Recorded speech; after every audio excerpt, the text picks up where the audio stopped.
Assalamualaikum. So kita lanjutkan lagi kita punya orang kata sharing tentang Islamic Life Planner. Tajuk dia kali ini Know Yourself. Ketahui diri sendiri. Sebab apa? Sebab kalau kita tak tahu siapa diri kita, susahlah kita nak buat planning kan. So life ni macam kita cakap lah. Life ni adalah financial tools. Dia financial tools untuk kita apa? Financial tools untuk kita orang kata wealth management lah, untuk kita manage atau uruskan kita punya aset lah, kekayaan. So wealth management. So wealth management ni dia ada 4 peringkat lah. Pertama, kita ada income. So income ni bukan financial tool, tapi yang kita dapat, yang kita earn. Earn ni maksud dia kita dapat melalui salary atau kita buat business lah kan, buy and sell business lah kan. Inilah income kita. So you kena kenali siapa diri kita dulu. You ni pekerja makan gaji, you government servant atau you pekerja swasta. Mungkin you buat business. Ada orang dia tauke, ada orang dia hanya agent dropship. So business juga, tapi dia lain-lain function dia. So you punya income mungkin ada yang salary plus business. So dia buat part time. So tak kisah, janji dia masuk duit tu dalam account kita. Masuk account kita, kita panggil income lah. So income ni dia step dalam wealth management, ada panggil wealth creation. So you sebelum buat wealth, you kena create dulu wealth. Create wealth. So wealth creation. Jadi income ni adalah proses kita buat wealth creation. Bila you dah ada income, you dah create wealth, you dah ada business, you ada kerja, so baru you boleh start guna financial tool. So kalau kata berlakunya TPD, hilang upaya kekal menyeluruh, berlakunya critical illness, kanser, sakit jantung, kan, stroke, berlakunya kita kata kematian, death, kan.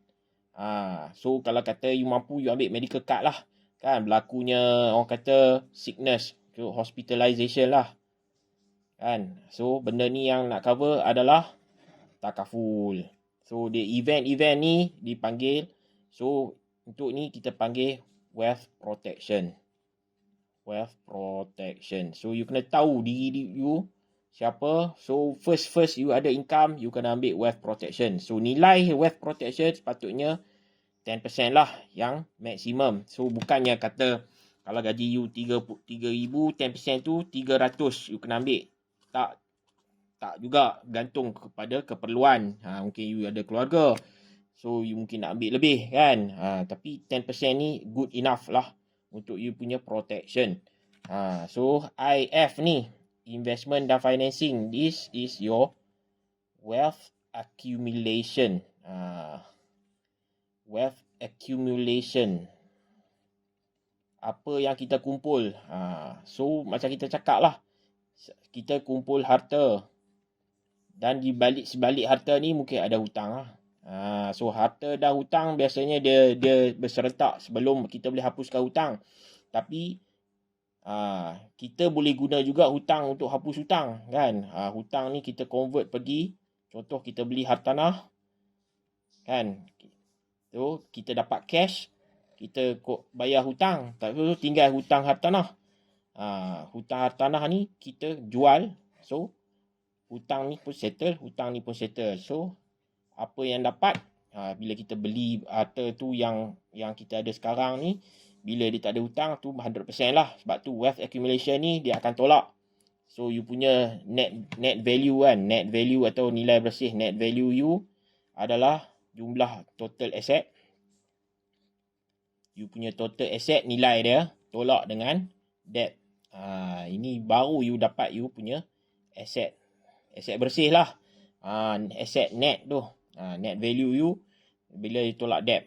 So kalau kata you bila tolak you dapat minus, pentingnya untuk you tambah dekat protection sini. You tak mau minus kan. So dalam wealth accumulation ni juga kita nak pastikan kita punya asset class kan. Sebenarnya asset class ni ada A, B, C, D. Tapi saya lebih mudah kita kata asset class ni kita kepada harta kalih kan, harta tak kalih. Sebab harta tak kalih ni dia ada dua je, hartanah dia ada satu je, hartanah. Tak kira lah rumah atau tanah. Sebab you tak boleh kalih. Kan? Tapi kalau harta kalih ni semua jenis lah, tunai. Tunai tu termasuk dalam account bank, fixed deposit, you ada saham, you ada business, kan? Semua boleh kalih. Kan? Business tu yang ada SSM. So you ada macam-macam lagi lah. Di sini unit trust. Kan? So apa-apa yang boleh kalih. Kereta pun termasuk dalam orang kata, walaupun secara dia bukan aset, tapi mungkin aset bagi you lah, sebab you guna untuk pergi kerja. So dia adalah aset, orang kata boleh kalih lah. Harta boleh kalih. Harta tak boleh kalih, hanya hartanah je. So aset-aset ni orang kata adalah you punya milik. So kalau kata you tak ada hutang, so tak adalah pemilikan pada bank. So dekat sini memang kita akan guna financing untuk beli rumah, beli kereta. So hanya tinggal you punya investment. Investment pun kalau boleh 10%. So kalau kata dalam income you, 10% is for protection, kan? 10% is for investment. Selalunya untuk kita punya persaraan lah, retirement. So 50% is your punya keperluan lah, you bayar hutang. 30% is your wants. Maknanya kena orang kata kita pun hidup takkan semua nak bayar keperluan kan. So kat ni, tapi bergantung, setengah orang memang dia tak mampu, dia sampai 80% pun dia terpaksa jadi needs. Sebab apa? Sebab hutang dia terlampau banyak. Bila hutang terlampau banyak, dia nak belanja tak boleh, jadi dia tak adalah nak buat wants ni, dia tinggal needs je lah kan. Needs ni keperluan sebenarnya. Keperluan tu macam hutang rumah, bil, kan, makan minum, keperluan anak-anak, belanja sekolah kan. Ini semua keperluan. Yang wants ni kita tahu, astro tu wants, isap okok kan, jalan-jalan kan. So kita kena tengok access, know yourself, you seorang apa. Kalau you jarang tengok TV, you batal kalau astro, you better hentikan merokok, lebih sihat kan. So walaupun kita invest sikit-sikit, so you banyak benda you boleh buat as your punya planning. So kalau kata you buang you punya komitmen, lagi banyak you boleh invest. Tak kira lah, ni mungkin untuk retirement, you boleh tambah untuk you punya education fund. Kalau you ada anak, you boleh tambah untuk you punya, orang kata next, untuk pastikan you ada cash flow yang lebih untuk belanja. So macam-macam. So kita kena faham, kita punya income limited. Income kita limited unless you adalah big business owner kan. You punya business sekarang tengah grow. Tapi kena ingatlah, benda tu sekelip mata saja boleh berubah kan. Dengan pandemik ni semua sekelip mata je. Orang yang dulu tiba-tiba orang kata 50,000 sebulan, sekarang jadi kosong terus. Dia mungkin ada harta tapi dalam hutang lah. So kena faham. So dekat sini kita nak cakap bahawa LIFE ni dia hanyalah satu financial tools. Tapi nak manage tu, memang kita akan guna financial tool, tapi sebelum manage tu kita kena tahu siapa diri kita. Know yourself. Who are you? You ada income from salary, you ada income from business, ataupun you ada both. You ada salary, you buat business.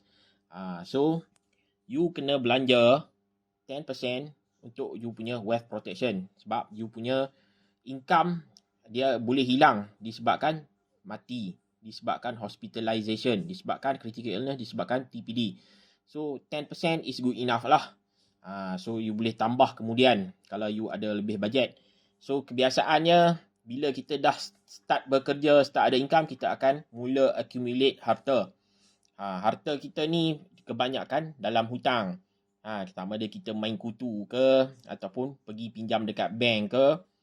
Yang penting kita guna financing. Sebab tu financing. Tapi dia bergantung kepada cara kita guna. Financing tu pun boleh bantu kita tutup hutang. Tapi dia kena ada step-step dia yang tertentu. So, kita punya harta ni net value, wealth accumulation, wealth yang kita accumulate atau kita kumpul ni, dia kena tengok pada nilai aset tolak hutang. So, sama dengan nilai aset yang bersih lah. Kalau kata aset kita minus, mungkin kita kena tambah wealth protection. Sebab ada benda, mungkin kita beli rumah ada protection, beli kereta mungkin kita tak ambil protection. Jadi situ kita kena tambah lah. Sebab satu untuk wealth protection, income protection ni untuk keluarga. Yang minus asset ni bukan untuk income protection tapi lebih pada debt settlement. Kita nak pastikan kita ada nilai ataupun tunai yang cukup untuk pastikan hutang tu boleh bayar. So you jangan ingat takaful ni jangan lansam semua lah. Satu hibah untuk keluarga, satu lagi adalah untuk debt settlement. So you kena penting untuk debt ni. So you kena tahu harta-harta yang ada, asset class you, harta kalih, harta tak kalih. So dalam ni kalau kata you ada gold pun dikira harta kalih sebab you boleh bawa ke sana ke sini. Yang tak boleh kalih hartanah saja. So dalam nilai harta tu kalau boleh kita nak 50-50 lah. Kan? Maksud dia hartanah 50. Contoh saya ada rumah 1 juta. Kalau boleh orang kata harta tunai tu 50 juta. 1 juta jugalah. So dia punya ratio dia 50-50 ni yang terbaik lah. Kan? Sebab you tak balance. Sebab apa? Ada orang dia hartanah dia beli sampai, saya pernah tengok doktor sampai 14 biji. Dia pandai rolling kan. Dia pandai rolling 14 biji. Tapi benda tu akan jadi masalah kemudian hari bila meninggal dunia. Perwarisan ni lah. Perwarisan ini panggil wealth distribution. Sebab you nak distribute.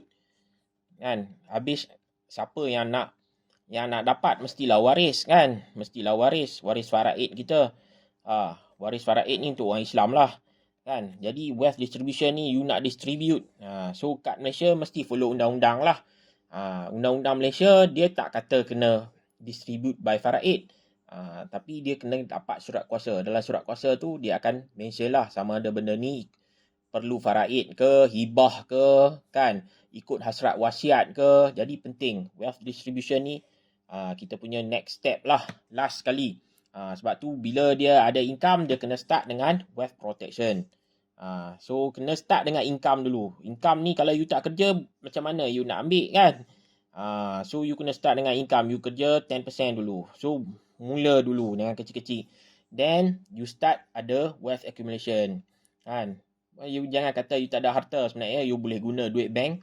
So macam saya kata borrow from bank, invest somewhere else. Kita pinjam duit bank, kita buat duit lebih kan atau untung lebih di tempat lain, kita guna untuk tolak hutang tu balik, satu lagi masuk dalam tabung kita sebagai income. Itu dia kan. Jadi akhirnya kita akan dapat harta yang tak ada hutang. So sekarang ni problem dia banyakkan orang punya income, kita tahu dia protection pun tak ada, investment pun tak ada, dia banyakkan 50% hutang saja. Walaupun benda ni keperluan tapi sebenarnya dia overlook, dia tak faham.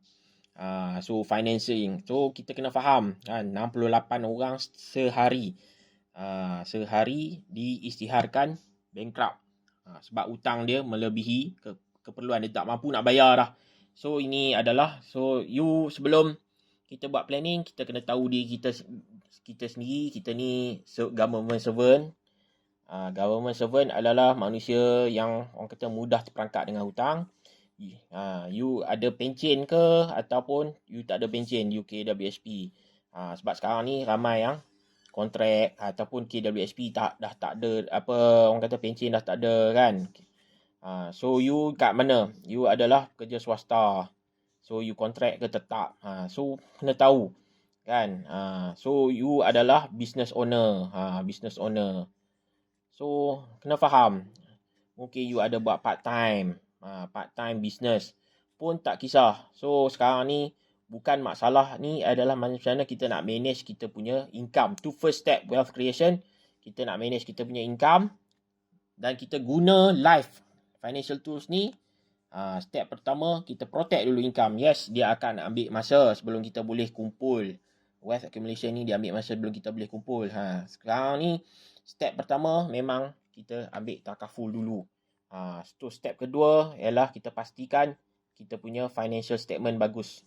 Financial statement supaya kita boleh dapatkan Secret Sitos. Financial statement kita Secret Sitos lah. Selain daripada slip gaji, Secret Sitos.